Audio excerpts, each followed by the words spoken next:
Hello, this is Kurt Kemp on the Banjo Hangout.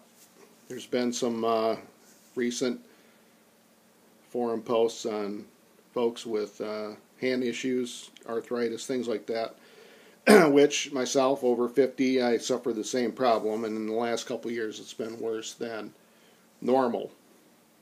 So during this period of time, I've come up with a series of hand exercises, stretches that seems to help my joints, their flexibility, as well as this skin that's in between the fingers. So I do this probably 4 or 5 times a day, usually whenever I'm thinking about it. I work in an IT job, so I'm on the keyboard a lot, but I also have a lot of meetings that I sit through, and a lot of times I do that while I'm just sitting. You know, if you're watching TV or whatever, you can do this, and it really does help.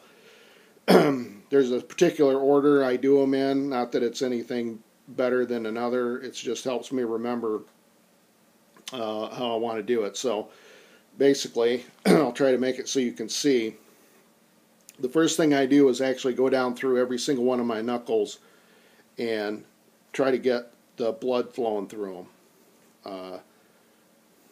When it comes to arthritis, you know that there's always the talk about inflammation, and inflammation is our enemy when it comes to that. It damages the ligaments. So you get the blood flow. Blood flow into your joints actually helps them. So I actually go down through each one of my knuckles, try to get it, move the skin around. What do is I grab this finger. I start on the pinky of each hand, and I grab my finger like this, and you can see my thumb down here.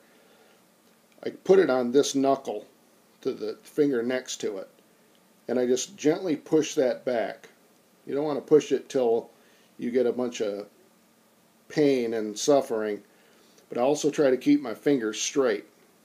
And what you'll feel is a little bit of flexure in the joint, but a lot you're going to feel a bunch of this skin right here that gets tight because it's not flexible anymore because we're old. It'll start stretching on it. See, I just kind of gently do this back and forth. You don't have to keep doing it over and over again, and I just go right down each one of the joints. Try to keep your fingers straight. A lot of times you can't, but sometimes you can. Just push on a little bit like that. I go right down the list. Now, for me, this knuckle is the worst one I got. It has something in it that pops. Sometimes it hangs up. It's extremely painful. You don't want to push it beyond what is comfortable for you. So I grab it.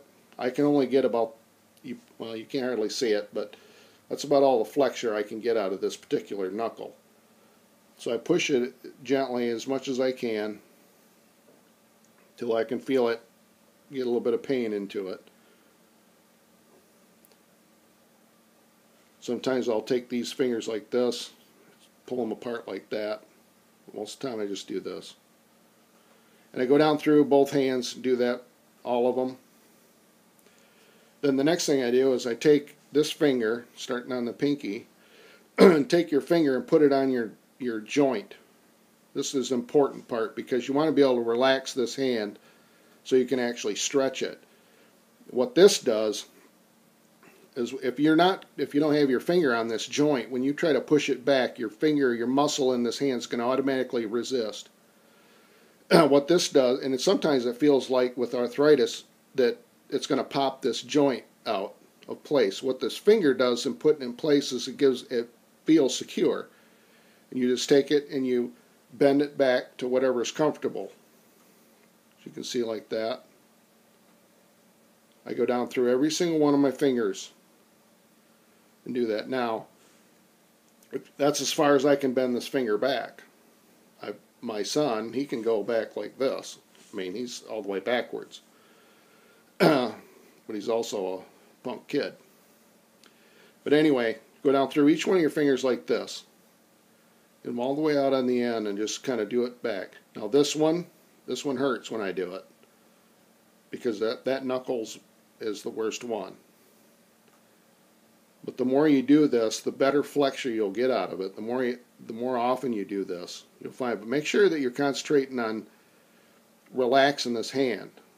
Let this hand do all the work. Just let this one relax and push it. And you do every single one of the knuckles that way till it's comfortable. Then I go down through each one of my fingers like this with this hand, and I take it and I pull them apart as far as I can get them. Every single one of them. This one seems to be one of the key ones that really seems to help a lot. It helps strengthen these because you're forcing your hands apart. And on this one, it's actually helping this hide right here, and it's actually forcing your fingers into, because it helps you stretch on the fretboard this way. So I go down through each one of the joints like that.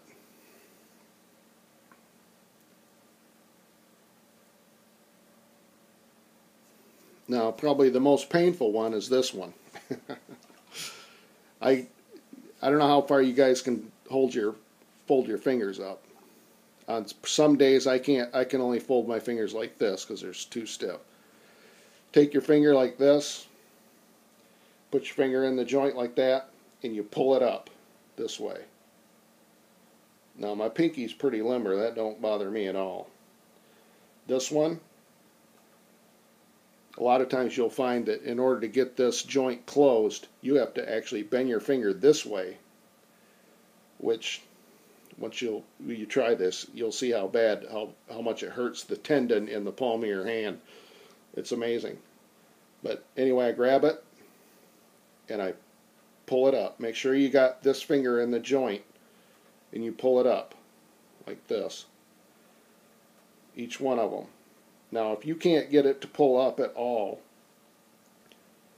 and all you get is pain, which that's the way I did. When I first started doing this knuckle, the most I could ever get out of it was like this. I would pull on it like that, and it would just hurt so bad that I couldn't, but you just push it a little bit. And now, if you look at it, I can get it all the way backwards. Couldn't do that before. Same with this one. This one was just as bad as the one in front of it. But now, I can get it all the way back. Same with these. The fret hand seemed to be the most limber, but my actual picking hand was hard. Now this is the bad knuckle. I can still get it to go backwards. I didn't used to be able to do that. Okay. Then the last thing I do, I mean, we're almost done. The last thing that I do is I put my thumb in the palm of my hand and right on the joint of my wrist, and I force my hand back this way. And it can be painful. I do it on both sides, just like that. So even now I feel like I'm forgetting one, but I got them all. So anyway, and then after about 2 or 3 minutes, you'll be able to feel your joints getting a little bit warm from doing all that blood flow and working.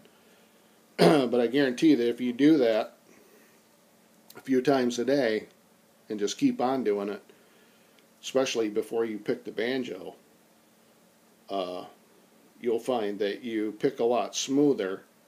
Your hands tend to, you'll regain a little bit of speed. You know, I'm never going to be able to play as fast as I did when I was 20. Just, there's a lot of things I don't do as fast as I did when I was 20. But what it does do is it helps you at least maintain, some semblance of what it sounds like to pick a banjo. So anyway, hope that helps, but I promised a few that I'd put it on there. So anyway, that's it. Got any questions? Let me know. See ya.